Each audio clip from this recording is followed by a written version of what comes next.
naramdaman na ang kanyang bangis sa mga unang taon pa lang ng digmaan. Dahil sa tagumpay ng pagsakop niya sa Singapore noong 1942, binagsagan siyang Tiger of Malaya.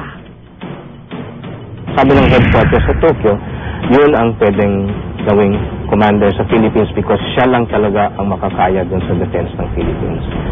Sinasabi na nai-assign siya dito precisely to take over the management of the movement of the operation.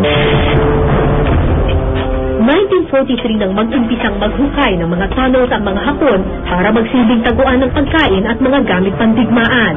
Ito rin daw ang magsisilbing taguan ng sinasabing mga nakaw na yaman.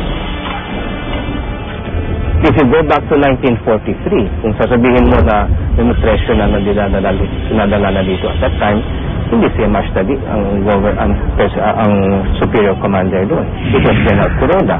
But no one talks about Kuroda pressure. Kuroda was here for the longest time, 1943 to 1944. Nandito siya for about 1.5 years. In reality, it's not Yamashita who amassed all those gold and got here in the Philippines or buried in the Philippines. Hindi, katunayan yan, hindi ho common lang na ginagamit nila ay Yamashita treasure. Hindi raw posible na si General Yamashita ang nagpabaon ng mga kayamanan sa mga ginawang tunnel. 11 buwan lang daw kasi siyang nanatili sa Luzon at hudyat daw ito ng pagkatalo noon ng mga Hapon sa mga Amerikano. Yung final defense plan niya was hindi niya kayang i-defense ang Manila o yung Central Luzon area. So yung strategy niya, go into the mountains, mountain province area. September 1945, sumuko si General Yamashita at higit sa 200 niyang sundalo sa Kiyangan, Ifugao. Bitay ang hatol kay General Yamashita. Kasamang pumanaw ng tinaguriang Tiger of Malaya ang mga sikreto ng itinagong kayamanan. Matapos ang 40 taon, patuloy ang paghahanap sa yaman ni Yamashita. Ang dating kulungan at torture chamber ng Kempei Tai o Japanese Military Force sa Fort Santiago, pinaniniwala ang pinagtaguan umano ng kayamanan ni Yamashita. Ito yung chamber na-discover namin na nasira rin nung time na paghuhukay nila MacDougall. Kung makikita niya, naibalik na namin sa dati. Makikita niyo sa pader kung alin yung bago at saka kung alin yung lumang adobe. Noong 1988, nagkaroon ng excavation sa Baluarte de San Lorenzo sa Fort Santiago ang International Precious Metal Incorporated. 60 talampakan ng lalim ng hinukay nila.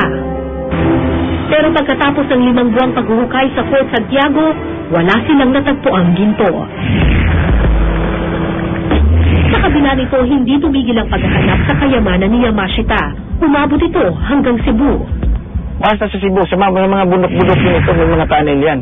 Kasi ang purpose ng tunnel noon, isa doon, yung ginagamit nila sa mga Hapon noong panahon. Doon sila makapasok. Siyempre doon nila ibaon ang treasure nila.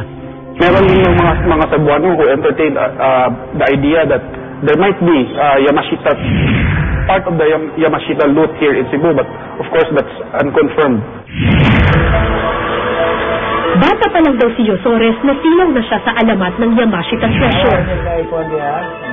Buong loob niyang gastusin ang 2 milyong pisong pinaghirapan niya bilang OFW sa Saudi, hanap lang ang nakakubling yaman sa Cebu. 10 taon na siyang naghuhukay. 10 taong umaasa na mapapasa kamay niya kahit maliit na bahagi na ng yaman ni Yamashita.